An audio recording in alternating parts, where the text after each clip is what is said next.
I'm turned off by what is called religion in our nation, and I'm turned off by a lot of what is called Christianity or the church. I find it very repulsive. I really do, and I'm not trying to be unkind. I find it repulsive and distorted, and I find it a very degraded reality upon which the original was built. And let me give you an example. The study of the Bible is not boring. It's boring if it's taught by religious people who don't understand it. Then and there's no pun intended, it's boring as hell if it's taught by people that don't understand it. So let me give you an example. The story of Noah and the flood is basically taught by most churches as if it was an allegory about this funky old man in a beard, and he built a cute little wooden ark, and these cute little animals come into the ark, and God floods the world for whatever reason they decide to come up with, and the animals come in 2 by 2. It's a trite, cute little stupid story that doesn't have real appeal to adults. I mean, it makes a great cartoon for kids, but it doesn't have real appeal for adults. Now, if you throw that in the garbage, that kind of story, and that's what I would do, because if somebody taught me the story of Noah, and I was taught the story of Noah in those terms for most of my life, and I feel like I was ripped off. And then I discovered one day that the story of Noah is the most mind-blowing tour de force that is so beyond any science fiction movie that it will blow the roof of your mind off. The story of Noah is a DNA digital holographic story. It deals with a planetary infection of the human DNA because there are fallen angels coming in from another dimension who actually came to Earth on Mount Hermon in the area, by the way, where Phoenicia is. And if you look at the back of the dollar bill again, you see that bird is not an eagle, it's a phoenix, and it's a phoenix because it's based on the term Phoenicia. And Phoenicia was the general geographic region where these fallen angels descended from heaven on Mount Hermon. So there's a meaning in the phoenix and the Phoenician civilization. By the way, the capital of Phoenicia was Cydonia, which just happens to have a mirror city on Mars. Now, in case you think that's far-fetched, and I don't have time to get into it now, Aleister Crowley was very aware of Cydonia and its relationship between Phoenicia and Mars. And there's a reason why he was very aware of that, but I'll have to put a comma on that. Back to the story of Noah. So these interdimensional beings come down from planet Earth. And by the way, we are right on the precipice of a revolution in human consciousness that is going to turn the world upside down. Because all these movies like Prometheus that Ridley Scott directed, and all the ancient astronaut type stories and movies are really paving the way for what I believe is going to happen very soon, which will be an alien genesis. I believe the traditional Darwinian theory of evolution will be radically modified because it's an unworkable theory the way it's presented now.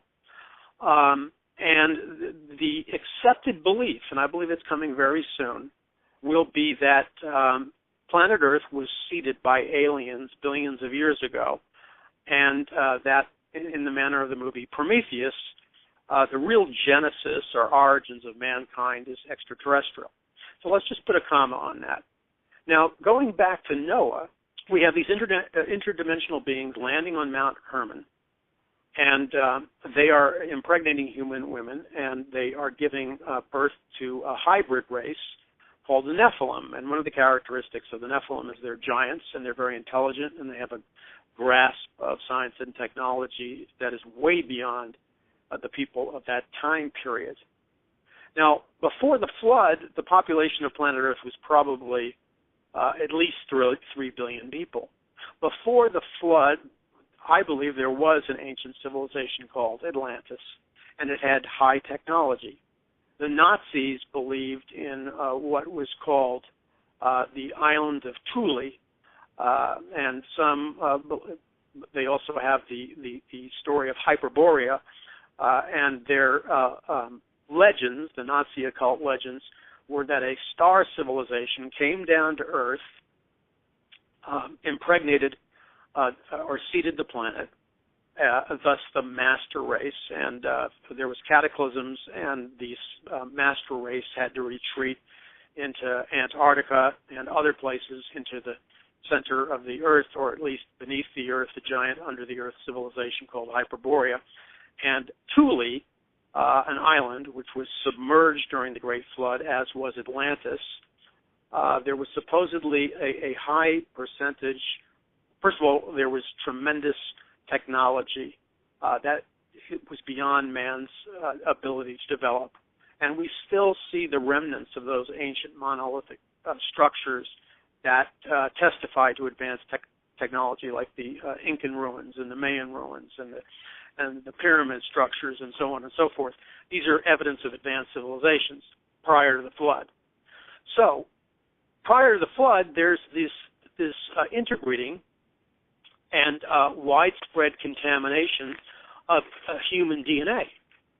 And God, when he created man and Adam and Eve, he created man in his own image, which means God gave Adam and Eve his DNA, a specific DNA coding system.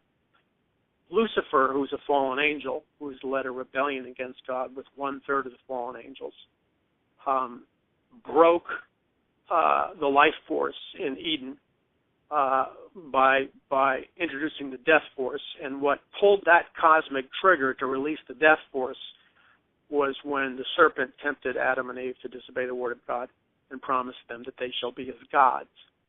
So you have the human race contaminated with this DNA. And when you read the story, let's say, of Joshua and Caleb and how they went in to fight the giants, well, people don't understand that the giants that they were going in to fight were cross-breeding Nephilim giants. They were the products of interspecies breeding between human women and fallen angels. And the worship of these ancient cultures, the Canaanites, the Jebusites, the Hittites, the Kezites, and you could go on and on and on, and they worshiped like Moloch, which is the same god they worship at the Bohemian Grove.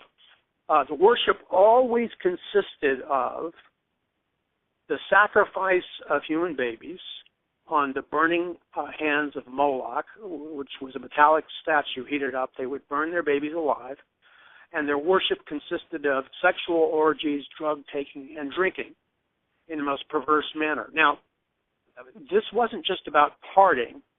What that kind of worship does, that satanic worship, is that opens up a portal in a different dimension, entrance of interdimensional beings that are allowed to enter the earth when that kind of perversity is indulged in. And so when Joshua and Caleb went in to invade the land, these were not just, tall men who were strong. They were Nephilim. Now, it gets even heavier than that. What are our kids being bombarded with now with the Illuminati music videos? Hyper-perverse sexuality, S&M, group sex, bondage gear, Illuminati symbols, open Satan worship. It's hardcore occult porn music videos. Our kids are being hit with that with stroboscopic intensity with the music videos. What that is the indoctrination of children into satanic worship. The same exact satanic worship that occurred in Canaan with the Canaanites, the Kezites, Hittites, the Perizzites, and so on and so forth. And so what God did is he said, enough's enough, and he decided to wipe out the corrupted DNA, and he did it with a flood. And so he brought Noah and his family because their DNA was not corrupted. And he brought 2 by 2 of the animals, and it wasn't just some cute, dumb story with 2 rabbits and 2 giraffes and 2 cows. It wasn't some stupid story. If you look at it carefully, it's all about genetics. It's all about being able to reproduce. So God floods the earth, and immediately after the earth is flooded, all the corrupted DNA is wiped out. And people say, well, why do you have to kill all the animals? Because these interdimensional beings cannot inhabit the earth unless they have a physical host body. That's when Jesus would cast out a demon. The legion of demons begged him to send the demons into a group of pigs because they needed a host body. They didn't want to be just cast out of a man. They would settle for being able to inhabit an animal.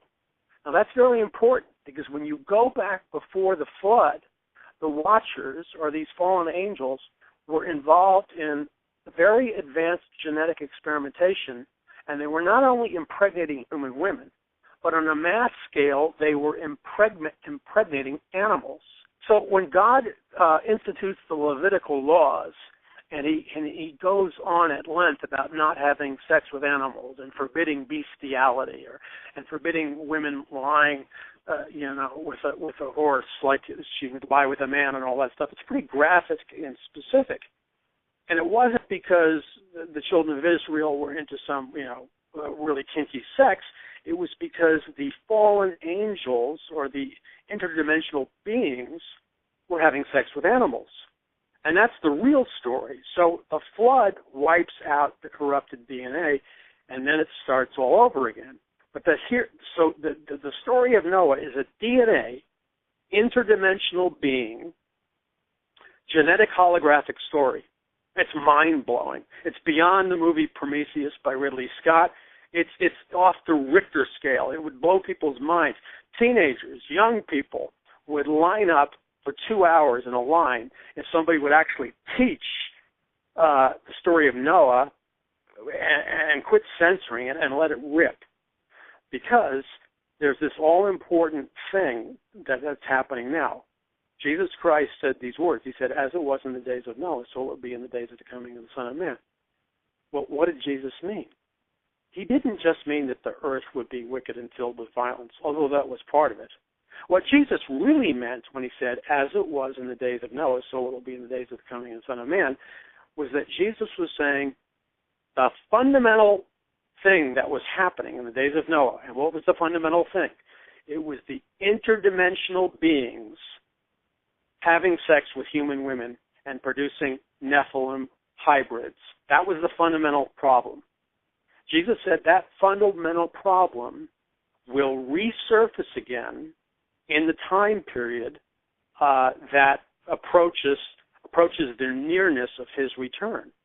So when we see this explosion of transhumanism, discussion of the singularity, rumors of laboratories with animal, Nephilim, and DNA experimentation, people in the military community making references to Rosemary's Baby, and this whole rebirth in the Illuminati music video singing about Roman Zelensky, and the revisiting of Babylon working and all that stuff. This is not just a bunch of weird stuff. This is Jesus saying that the interspecies breeding, and that's what this whole UFO phenomenon is all about on a global level. This interspecies breeding is exploding again. Now, let me just say one thing, and this should go off in people's heads like a stick of dynamite. There's a pop music girl named Kesha. I don't know if I'm pronouncing it right. It's Kesha. And she's an open Satanist, and she does Illuminati music videos, and she sings in leather bondage gear, and her music videos have group sex and pretty deviant stuff, okay? But, and on one hand, people would almost want to laugh when I say this, because it's so vulgar, it's almost humorous. But she did a big interview with Rolling Stone magazine. I believe it was this month. And again, I can understand people laughing because it's so ludicrous at one extent, except it's tragic on the other hand. She has told Rolling Stone, and she tells her fans, which are in the millions, that her vagina is possessed. Now, she's got a fan base that starts with 6-year-old girls, and she's saying her vagina is possessed. And what does she mean by that? Well, then she goes into these stories about how she's having sexual relationships with demons and supernatural beings. This is exactly what Jesus Christ was talking about. While we're having this interview, there are who knows how many young girls and boys, and there's this resurgence of discussion of people who are having sexual relations, and I don't know what their numerical number is, who claim to be having sex with demonic, angelic, interdimensional beings. It's an epidemic. And this pop singer just came out and said it. I mean, and so, you know, the reaction to this is not to go hysterical and burn albums like they did in my generation, where they burned the Beatles albums. Oh, because if you burn the Beatles albums, yeah, you're going to make an idiot out of yourself, and it's going to be counterproductive. But just think about the words of Jesus Christ. Think about the story of Noah.